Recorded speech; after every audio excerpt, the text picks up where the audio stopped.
Hey, welcome to today's second grade PLC for ELA.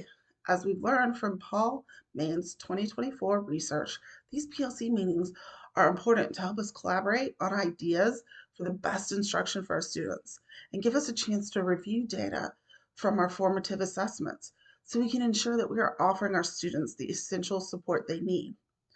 To make it possible to compare the results between classrooms, we collaborated on the creation of our assessments.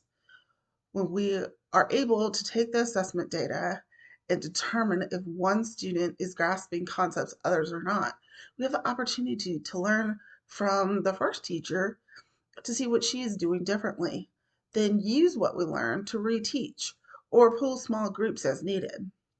It can be as simple as explaining something in a different way that our students can connect with. For example, in our math PLC, Mrs. Fields explained the need to regroup as if there is more on the floor, you have to look next door. This saying has now helped several of our students during the reteaching time. Also, some activities just work better than others, and with so many options out there, we should be able to help each other out. If we find one that truly resonates with our students and gets them engaged in mastering the concept, we should share in these meetings so we are supporting our students with the most meaningful tasks we can find. As discussed in our last PLC, we need to find some fresh ideas for upcoming lessons. I found several to share with you guys today.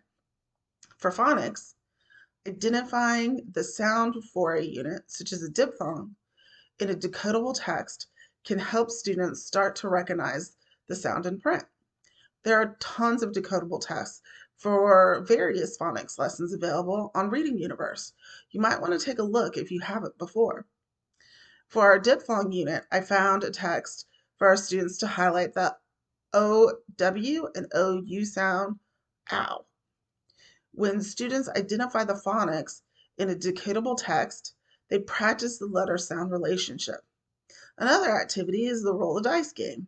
Students roll an alphabetic dice and a number die to get the location on a grid of words to practice saying and writing the word with a partner. When the activity is new to students, I would recommend doing an example as a class.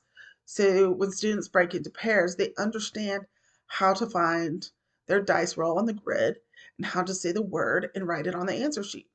This activity helps students practice saying the word orally, and they see how to decode and print, and it helps them make the connection to the spelling of the word. For fluency, the first activity is reader's theater. Students prepare a play as a small group. Before letting the students start practicing independently in their groups, the teacher first models the expression and fluency she is looking for from her students by reading the play first. Using this strategy, students practice reading aloud multiple times, which builds fluency.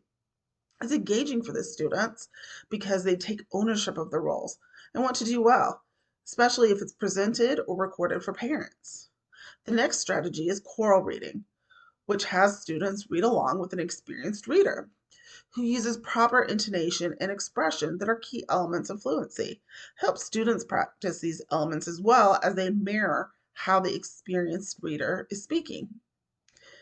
Comprehension is practiced first with the use of a graphic organizer. The graphic organizer helps students visualize and organize their thoughts while reading. Also, writing while they are reading helps students stay focused on the text. Students should be provided with a story and graphic organizer from Teachers Pay Teachers linked in my handout. To best organize sequencing, students will use an organizer where they make notes of what happens first in the story, then middle, and then the end. The next strategy asks students to retell a story and practice the comprehension skills of identifying key details and understanding this text structure. Students should highlight details as they read the story that they think might be important for what they retell later. The story and paper for students to retell the story is linked on my handout from Teacher Pay Teachers. This wraps up the activities I researched. I'll let you look over the handout. If you have any questions, I encourage you to bring them to next week's PLC. Thank you.